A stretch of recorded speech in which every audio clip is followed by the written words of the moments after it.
დაუბრუნდით პირდაპირ ეთერში.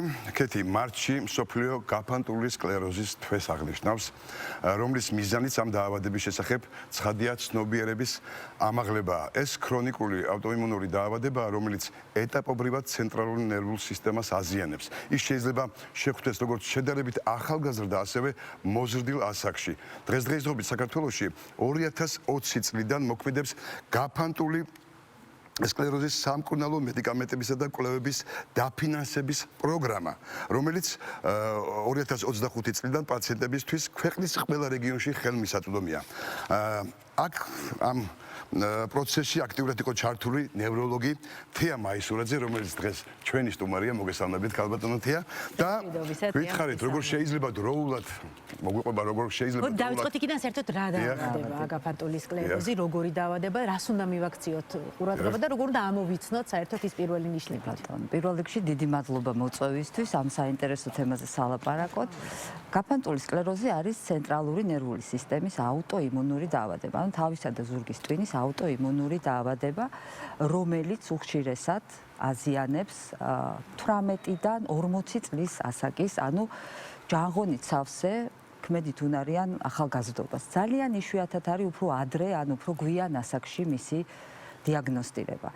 გაფანტული სკლეროზის დროს ძირითადი რაც ხდება, ეს არის მიელინის გარსიშლა. მიელინი არის ცილა, რომელთაც ჩვენი თავის ტვინი და ცენტრალური ნერვული სისტემა არის დაფარული და ამ დროს ხდება ესეთი არასწორი იმუნიტეტის ხარჯზე, ხდება, რომ საკუთარ მიელინს ჩვენივე სისტემა იმუნური აიღიქვამს როგორც ანტიგენს და მის მიმართ ხდება ანტისხეულების გამომუშავება და ჩვენივე იმუნური სისტემა ებრძვის ჩვენივე მიელინს. ამიტომაც შლის მას და იქ შემდგომ დაშლილი მიელინის ადგილას ხდება, ასე ვთქვათ, ფოლაქების გაჩენა, ასეთი დაწიბურების გაჩენა, რომელიც შესაბამისად ფუნქციურადაც დაზიანებულია და ეს უკვე იწვევს მრავალფეროვან კლინიკურ გამოვლინებას. აი რომელი კლინიკური გამოვლინება? აი ოჯახის წევრმა რა უნდა იცოდეს?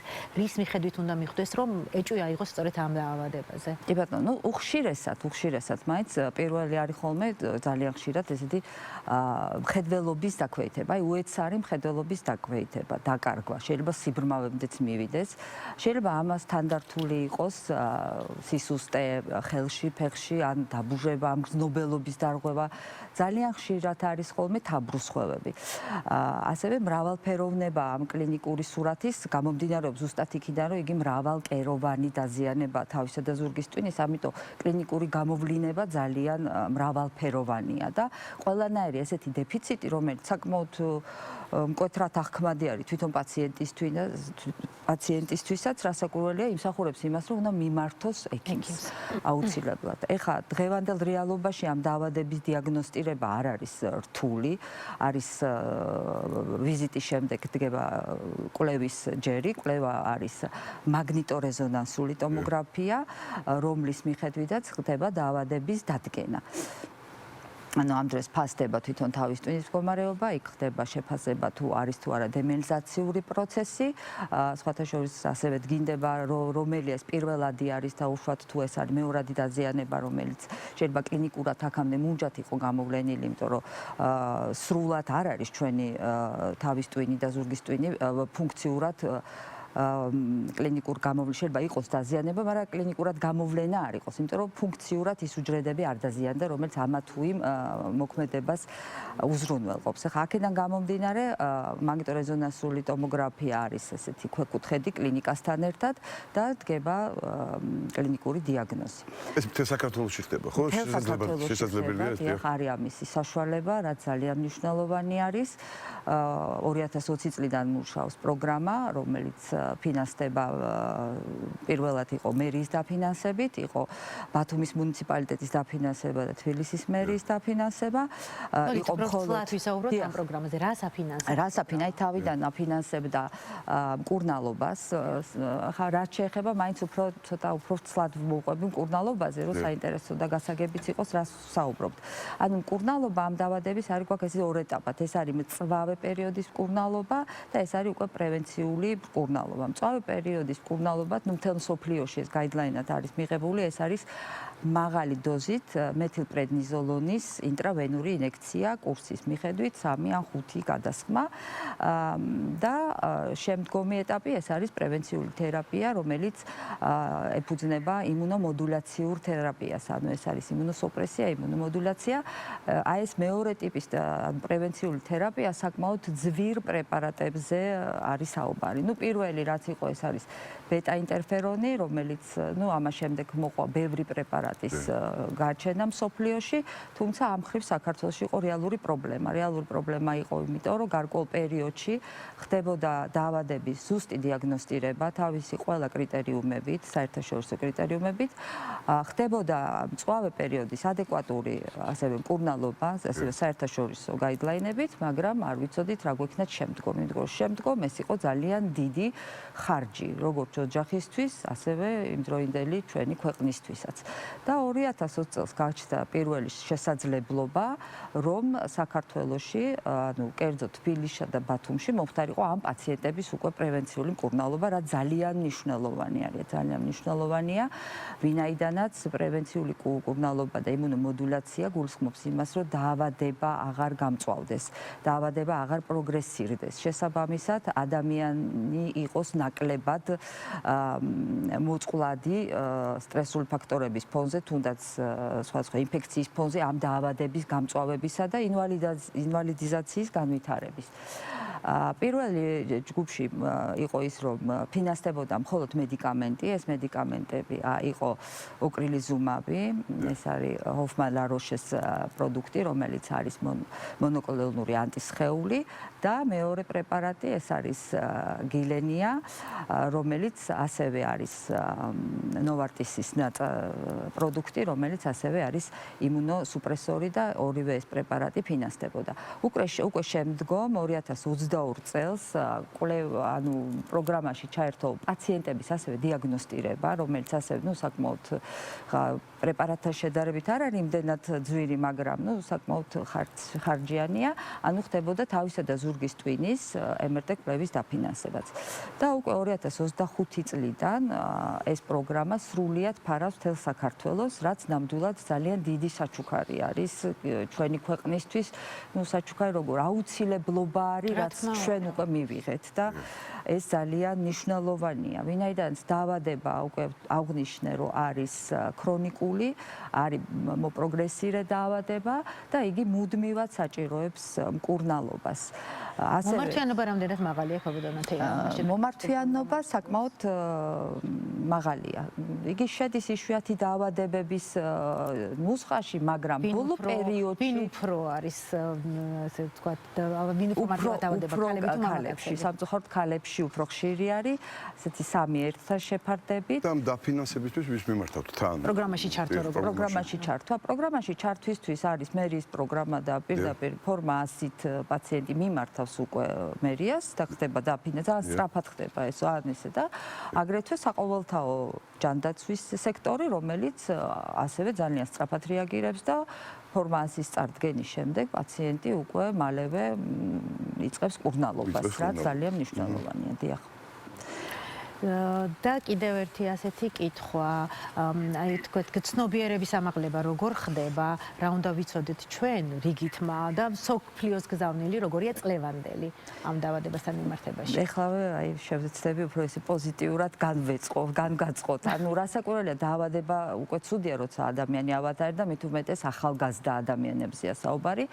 თავარი არის, რომ ეს დაავადება არ არის უკურნებელი, რა მხრივ, იგი არის მართვადი. როდესაც დაავადება არის მართვადი, როდესაც პაციენტი იტარებს ადეკვატურ თერაპიას და გახანგრძლივებულია მისი ფიზიკური და მენტალური ჯანმრთელობა, ეს ძალიან მნიშვნელოვანია. ამიტომ ის რაც მართვადია, ნიშნავს, რომ უფრო იმედიანად ვართ, რომ საბოლოო ჯამში ალბათ შეიქმნება ის პრეპარატები, რომელიც ამ დაავადებას საბოლოოდ მოარჩენს, ასე ვთქვათ. ამიტომ ეს ძალიან დიდი გზავნილი არის, რომ არ შეგვეშინდეს ამ დაავადების, უნდა ვიცოდეთ, როგორ მოვიქცეთ, როცა ვართ ამ დაავადების ჯგუფში მომხდარი, ანუ გენეტიკასთან ეს დაავადება კავშირში არ არის. გენეტიკასთან არ არის კავშირში. ეს დაავადება არ არის გენეტიკური დაავადება, თუმცა აღმოჩენილია გარკვეული გენეტი. საინტერესოა, ხო, გენეტიკასთან არ არის. რომელიც არის პასუხისმგებელი, რომ შეიძლება იყოს მიდრეკილი ამ დაავადების განვითარების. საერთოდ რა იწვევს ამ დაავადებას? ზუსტად ჯერჯერობით უცნობია. ძალიან მულტიფაქტორული არის ამ დაავადების მოქმედი განვითარება. ძირთადად მაინც არის ლაპარაკი ნელად მიმდინარე ინფექციებზე. ეს არის ჰერპეს ვირუსები, წითელაწითურას ინფექციები, რომელიც დიდხანს რჩება ორგანიზმში და გარკვეულწილად იწვევს ესეთი დაავადების განვითარებას. თუმცა აქვე არის მეორე კითხვა. იმაზე, რომ ვაქცინაცია აუცილებელია, აქედან იწყება ყველაფერი. იცით რა, ვაქცინაცია რასაკვირველია აუცილებელი. კი, მაგრამ აქ იმაზეა საუბარი, ვინც არ არის ვაქცინირებული და შემდეგ შეიძლება განვითარდეს ეს დაავადება. თუ არის ეხლა ნახეთ, ამას ჩვენ ვერ ვიტყვით, იმიტომ რომ ხა წითელაწითურა და ეს ჰერპეს ნელი ვირუსები ძალიან ბევრ ადამიანს აქვს, მაგრამ მათ ყველა სხვა არ ემართებათ გაფანტული სკლეროზი. ხო, ხა აქედან გამომდინარე, ჩვენ ზუსტად ვერ ვამბობთ, უფრო ყველაზე ბოლო პერიოდში უფრო მეტი არის ვარაუდი, რომ ინფექცია განაპირობებს. ეხლა რა მექანიზმით განაპირობებს, ამას ჩვენ ვერ ვამბობთ ჯერჯერობით, მაგრამ აი ეს ჰერპეს ვირუსები რა მითები არსებობს ამ დაავადებასთან მიმართებაში? მითები. აი მე მაგალითად მსმენია, ოღონდ ძველად და იმედი ასე აღარ ფიქრობს საზოგადოება, რომ თუ ეს დაავადება გაქვს, მაშინ აუცილებლად მას მოგვიანებით უკვე დემენცია მოყვება. ხო, ნუ აი ეს ყველა დღესაც ასე არის, რომ როდესაც გინდება, ვიმე ხო არ დამემართება დემენცია. ნუ ეს ალბათ თვითონ სკლეროზის სიტყვისგან არის, იმიტომ რომ როცა საუბარია სკლეროზე, ყველა რატომღაც მოდის, რომ ეს არის მაინდა-მაინც დემენცია და არა სხვა. აღნიშნოთ, რა სიმპტომები აქვს ამ დაავადებასთან და ის კავშირში რომ არ არის სკლეროზთან. ხო, სკლეროზთან არის, ნუ რასაკვირველია გარკვეული დროის მერე, თუ არ არის მკურნალობა, ის იწვევს კოგნიტურ ქცევით აშლილობებს, სხვადასხვა გამოვლინებებს, მაგრამ ეს მეხსიერების დარღვევით მიმდინარე დაავადება არ არის. ეს არის დაავადება, რომლისთვისაც აი უფრო ხშირად არის დამახასიათებელი მხედველობის უეცარი დაკარგვა, დაქვეითება, თავბრუსხვევა, სისუსტე, ხელში, ფეხში ან პარეზის განვითარება, აი ეს მრავალი კლინიკური გამოვლინება, გადაულახავი დაღლილობები, რომელიც ამასთან არის სტანდარტული. შეიძლება იყოს მხედველობის დაქვეითება და პარეზის განვითარება ხელში, ფეხში. შესაძლოა უფრო მოგვიანებით პერიოდში, ან შეიძლება პირველადვე იყოს დაუშვათ შარდვის გაძნელება ან ნაწლავის მოქმედების გაძნელება, ამიტომ ამ სიმპტომატიკას ყველამ უნდა მიაქციოს ყურადღება.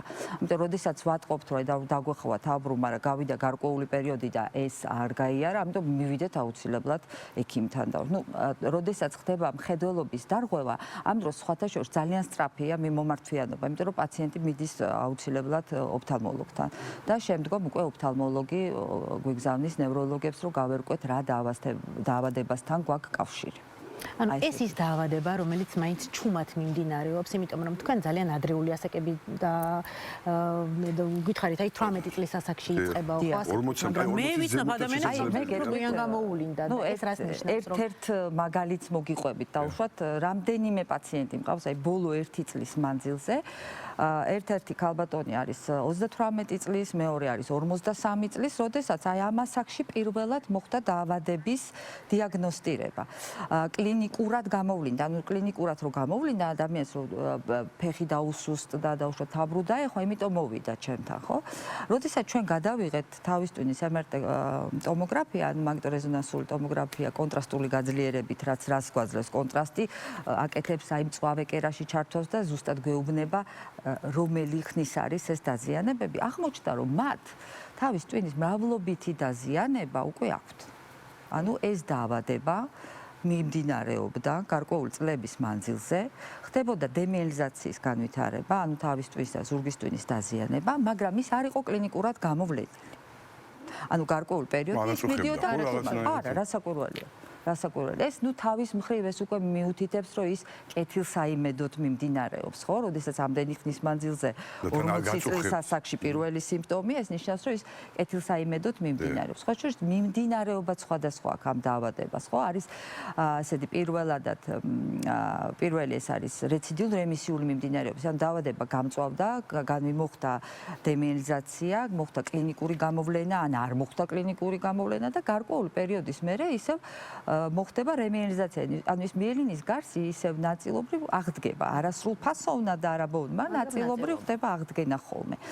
ან დავუშვათ თუ ამ დროს კლინიკური გამოვლინება და მოვიდა პაციენტი ექიმთან, რასაკვირა ხდება პულს თერაპია, მეთილპრედნიზოლონით და ვეხმარებით ჩვენ რომ უფრო სწრაფად წავიდეს რემიელინიზაცია ან მიელინის გარსის აღდგენა. შემდგომ შეიძლება ისევ მოხდეს ამ დაავადების გამწვავება, ანუ ისევ განვითარდეს გარკვეული კლინიკური სიმპტომატიკა. ამას ყველაფერს რასაკვირველია ვაკვირდებით, ამის მიხედვით ვსვამთ დიაგნოზს, ამის მიხედვით ვურჩევთ მკურნალობას და გადაყავს პრევენციულ მკურნალობას. გარდა ამისა არის აგრეთვე მაგალითად მეორადად პროგრადიენტული მიმდინარეობის და ფორმები, როდესაც მოხდა რეციდივი, მოხდა გამწვავება დაავადების, მერე გადავიდა რემისიაში და აი მეორე გამწვავების მერე მიუხედავად მიმდინარე თერაპიისა არ მოხდა რემისია და დაავადება პროგრესირებს. მუდმივად, ანუ ერთ კლინიკურ სიმპტომს ემატება მეორე, მესამე და ეს უკვე იწვევს რასაკვირველია ინვალიდიზაციას. ნუ არის რასაკვირველი ფატალური ფორმებიც, როდესაც ძალიან სწრაფად ვითარდება ეს დაავადება, ძალიან სწრაფად პროგრესირებს და ნუ ლეტალური დასასრულით მთავრდება კი. აი ესე არის. გასაგებია. მოკლედ ყველაზე მნიშვნელოვანია მოусმინოთ საკუთარ ორგანიზმს, მით უმეტეს რომ პროგრამა უკვე არსებობს რასაკვირველია და ჩართვა ძალიან მარტივია. უღრმესი მადლობა, ჯანმრთელობა უსურვოთ ჩვენს მაყურებელს. მადლობა თქვენ, მადლობა.